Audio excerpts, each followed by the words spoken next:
এই জন্য মাজারের সাথে মুসলমানদের সম্পর্ক হবে না, মুসলমানদের সম্পর্ক হবে মসজিদের সাথে। কিসের সাথে বলেন জোরে? আপনি কোন অসুবিধায় পড়েছেন,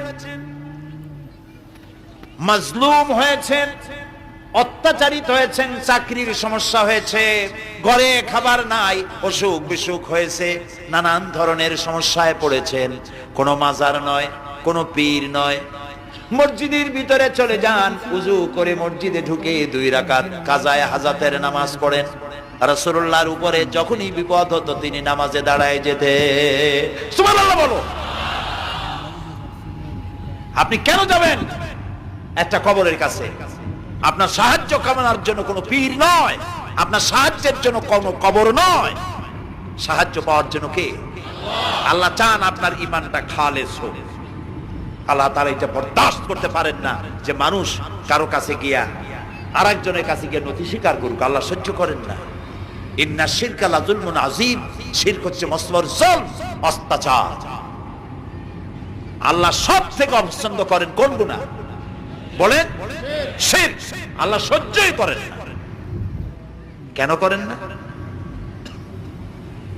একটা যুক্তিতে আসে, যারা বিবাহ করেছেন তাদের স্ত্রী যদি স্বামীর সাথে যে ধরনের হাসি খুশি প্রেমের আদান প্রদান করে, স্বামী ছাড়া যদি আরেকজন পুরুষের সাথে এরকমের ভাব বিনিময় করে, ফোনে কথা বলে, প্রেম করে, খুব সুন্দর করে ভালোবাসা দিয়ে যদি চিঠি লেখে অন্য পুরুষের কাছে, অথবা প্রেম নিবেদন করে, তাহলে স্বামীদের অবস্থা কেমন হবে বলেন?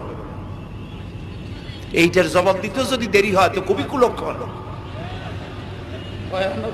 হ্যাঁ, ভয়ানক হবে, ভয়ানক হয়ে যাবে। নিজের চরিত্র যতই যা হোক, বউর চরিত্র ভালো চাই। আচ্ছা বলেন তো, স্ত্রী আপনার সঙ্গে যেভাবে প্রেমের হাসি হাসে, প্রেম নিবেদন করে, ওই রকম আরেকটা পুরুষের কাছে সাথে করলে আপনার সহ্য হয় না কেন?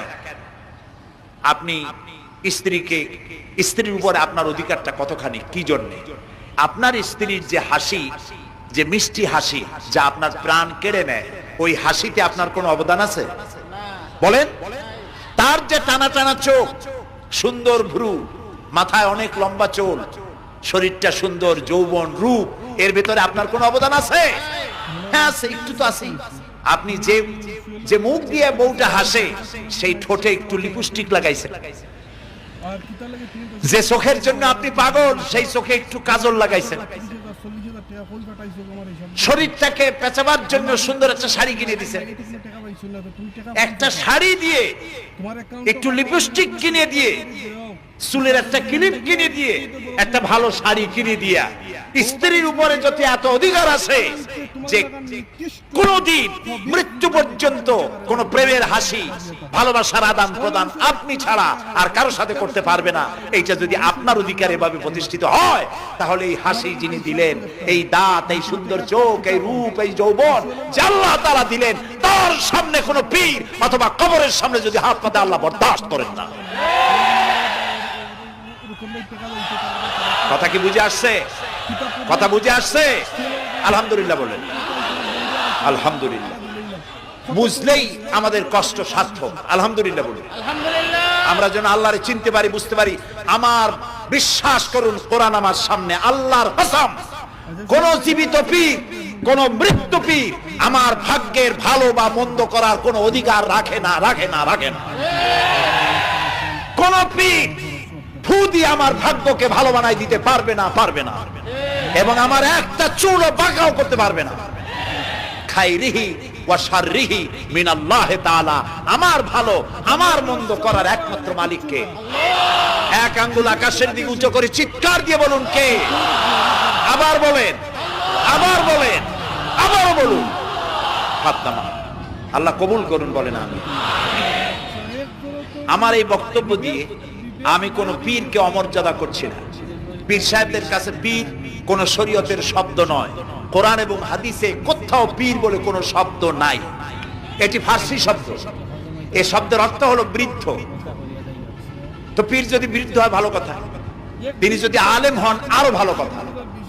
কিন্তু বাপ পীর ছিল, উনিও সেই সুবাদে পীর, ইলেম নাই, তোনার নিজের কাছেই তো টর্চ নাই, আপনাকে অন্ধকারে উনিও ম্যানহোলের মধ্যে পড়বে, আপনারে নিয়ে পড়বে। আলেম হইতে হবে, পীর যদি হয় আলেম হইতে হবে, এক নম্বর কথা। দুই নম্বর কথা হলো তিনি ব্যবসায়ী হবেন না, ধর্মের নামে তিনি ব্যবসা করবেন না, তিনি মানুষকে হেদায়েতের পথ দেখাবেন, প্রয়োজনে জেলে যাবেন, প্রয়োজনে ফাঁসির মঞ্চে দাঁড়াবেন। তিনি নিজেকেই ইসলামের সব আমি করি, আর ইসলাম কারো কাছে নাই। যারা ইসলাম করলো 70-80 বছর ধরে, রাজনীতির পথ দেখালো, তারা ইসলামের দল না, ওনারটাই ইসলামের দল। এই ধরনের ফাজলামি বক্তব্য থেকে বিরত থাকতে হবে, এই ধরনের বেয়াদবিপূর্ণ বক্তব্য থেকে বিরত থাকতে হবে। আমার দোকানে খাঁটি ঘি পাওয়া যায়, আর কারো দোকানে খাঁটি ঘি পাওয়া যায় না। ইসলাম নিয়ে এই ধরনের মনোপলি বিজনেস করতে দেওয়া হবে না। প্রিয় ভাই সব, আমরা পীর সাহেবদের চিনি। পীর ছিলেন শাহজালাল রহমতুল্লাহ আলাইহি, সুবহানাল্লাহ। যুদ্ধ করা লাগে না, আজান দিয়েছেন, মূর্তির মাথা ভাঙ্গা চুর চুর হয়ে পড়ে গিয়েছে। গৌর গোবিন্দ পলায়া কুল পায় নাই। লোকেরা যায় তার মাজারে গিয়ে গজাল মাছ জিয়ারত করে আসে, কিন্তু তরবারিটা দেখে আসে না। দোধারি তরবারি এখনো আছে, সুবহানাল্লাহ বলে।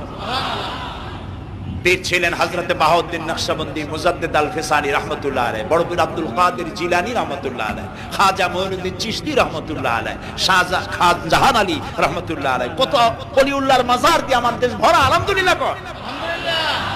এরা একদিকে মানুষকে মুরিদ বানায়া মুরিদের টাকা দিয়ে নিজেদের পকেট ভরেন নাই। ওনারা এরকম করতেন না, এইরকম করতেন। আর রাসূলুল্লাহ বলেছেন এই রকমের হাতের মর্যাদা নাই, এই হাতের মর্যাদা। আমি পীর দেখছিলাম, বাইতুল শরীফের পীর হযরত শাহ আব্দুল জব্বার সাহেব, আল্লাহ তাআলা জান্নাতুল ফেরদাউসের মেহমান বানায়নি। এই বাংলাদেশে শত শত মসজিদ মাদ্রাসার তিনখানা তৈরি করে গেছেন, সুবহানাল্লাহ।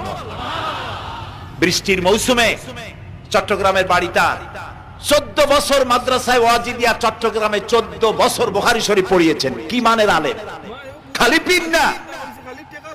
মুরিদরা যত টাকা দিত, এই টাকা দিয়ে বড় বড় মাদ্রাসা মসজিদ করেছেন। আর বৃষ্টির সময় সাথী সঙ্গী নিয়ে বস্তি এলাকায় যেতেন, পলিথিন দিয়া ছাওয়া, বাচ্চা আর তার স্বামী নিয়ে কাতরায় এক কোনায় বসে আছে, খাবার নাই, চাউল নাই, অসুস্থ, তাদের চাউল দিয়ে আসতেন, তাদের রান্না করার শাকসবজি দিয়ে আসতেন, ওষুধ দিয়ে আসতেন, হাড়ি পাতিল দিয়ে আসতেন।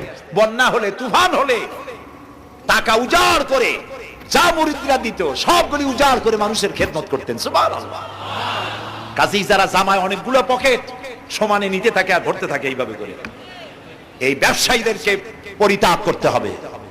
পীর হচ্ছে ওই সমস্ত লোক যারা নাকি ধর্মের নামে ব্যবসা করে না, বরং আল্লাহর দ্বীনকে প্রতিষ্ঠা করার জন্য কথা বলে। প্রিয় ভাই সব, আমাদের জেহেন সাফ করতে হবে, পরিষ্কার করে বুঝতে হবে আমার ভালো আমার মন্দ কে করতে পারে? সম্রাট শাহজাহান নাম শুনেছেন? কোথার বাদশা বলেন? দিল্লির সম্রাট। সম্রাট শাহজাহান পৃথিবী জোড়া নাম তার।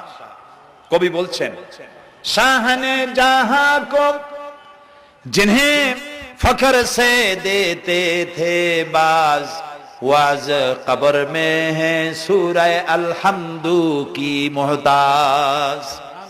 যে শাহজাহানকে কর দিয়া ট্যাক্স দিতে পারলে জনগণ নিজেদেরকে গৌরবান্বিত বলে মনে করত, সেই শাহজাহান কবরে শুয়ে আছে, সূরা ফাতিহার মুহতাজ হয়ে আছে, সুবহানাল্লাহ। যদি কেউ আমার কবরের কাছ থেকে হেঁটে যাইতো আর একটু সূরা ইখলাস পড়ে সবরে সানি করতো, আমি কিছু পাইতাম। আহারে, এই এতিম ফকির হয়ে শুয়ে আছে। এক ফকির দিল্লি ঘুরতেছে, একজন বলছে, ভাই তোমারে তো খয়রাত করে দেখতেছি আমি সেই ছোটবেলা থেকে, খালি তুমি খয়রাত করো। একটা জিনিস আপনারা মনে রাখবেন, গরিব, আজকে যারা গরিব পরিশ্রমের মধ্য দিয়ে কালকে তারা ধনী হতে পারে, কিন্তু যারা ভিক্ষুক, যারা ভিক্ষা করে, জিন্দেগিতে কোনোদিন তারা বড় হতে পারবে না। ভিক্ষা করা যাদের অভ্যাস, জীবনেও বাড়ি করতে পারবে না, জীবনেও ধনী হইতে পারবে না, কিন্তু গরিব ধনী হইতে পারবে। কারণ হলো আল্লাহর কাছে দুইটা বৈধ জিনিস অত্যন্ত ঘৃণিত। কয়টা? একটা হলো তালাক, আর একটা হলো ভিক্ষাবৃত্তি, মানুষের কাছে চাওয়া। আল্লাহ পছন্দ করেন না। তো ভিক্ষুক ঘুরতেছে, একটা লোক বলল, মিয়া তোমার তো সারা জীবনই খরচ করতে দেখি। কয় খরচ করবো না, করবো কি, যার কাছে যাই সে দেয় 4 আনা 2 আনা 1 টাকা, এর বেশি তো দেয় না, তেদি আমি কেমনে বড় লোক হবো? কয় যে তুমি বাদশারে চোখে দেখো না, বাদশারে চোখে দেখো না? কয় বাদশার কাছে কি আমার মতো লোক যাইতে পারে নাকি? কয় না, যাইতে হবে, যাও।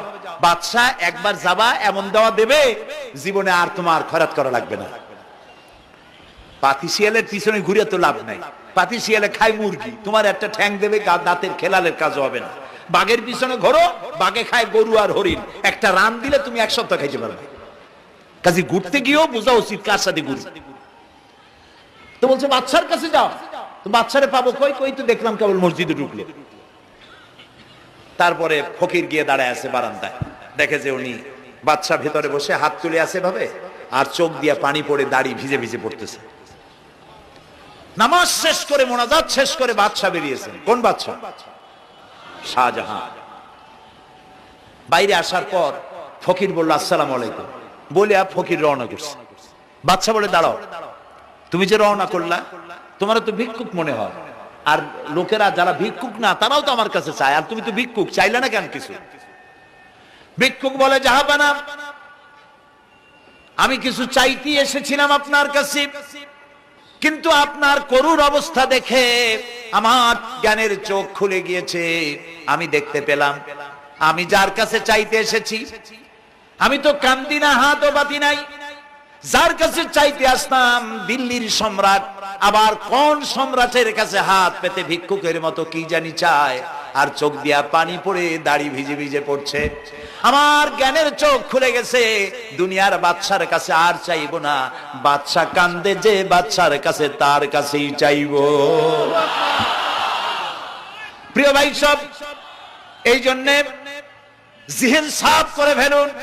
দুনিয়ার কোন মানুষের জন্য, মানুষের কাছে নয়, কোন কবরে নয়, কোন কারো কাছে নয়, আল্লাহ তাআলার কাছেই আমরা নামাজের মধ্যে ঘোষণা করেছি, ইয়াকা না'বুদু ওয়া ইয়াকা নাস্তাঈন।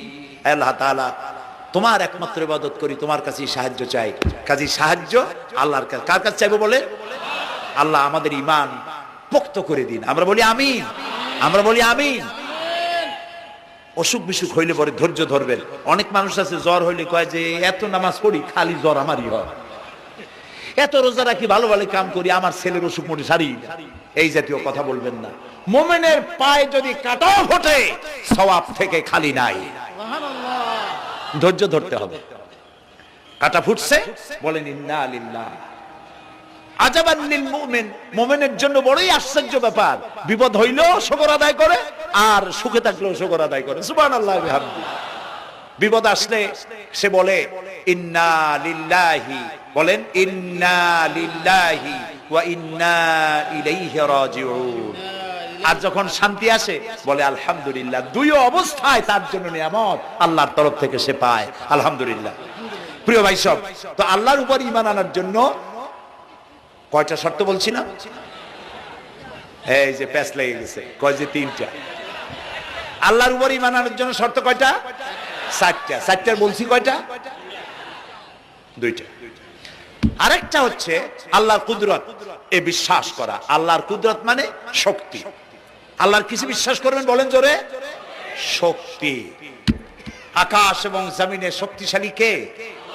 কিন্তু আমার দেশের জনগণ, কিছু কিছু রাজনীতিবিদরা বলে জনগণই নাকি সকল ক্ষমতার, সকল শক্তির উৎস। কি পাগল! তুমি ক্ষমতার উৎস? নাকের মধ্যে ময়লা, দাঁতে ছাতা, পেটের মধ্যে দুর্গন্ধ ভরা, ক্ষমতার উৎস? আশ্চর্য কথা। এই যে ক্ষমতার উৎস, হাজার হাজার লোক এখানে বসা, 2টা ভাউয়া ব্যাংক যদি 2 কোণা দিয়ে ঢোকে, ভাউয়া ব্যাংক চেনেন? বিগ সাইজের ব্যাংক, 2টা যদি দুই দিক দিয়ে ঢোকে লাফাইতে লাফাইতে, সামনে যারা আছে এমনি লাফাবে।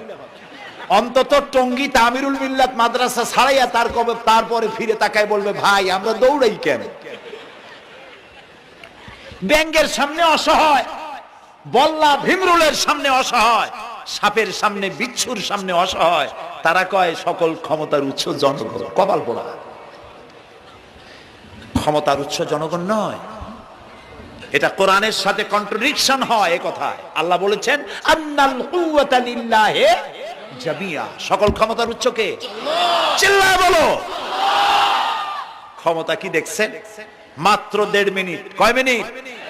মাত্র 1.5 মিনিট। আল্লাহ বলেছেন কোন, সাথে সাথে তামিলনাড়ু, মালয়েশিয়া, ইন্দোনেশিয়া, থাইল্যান্ড,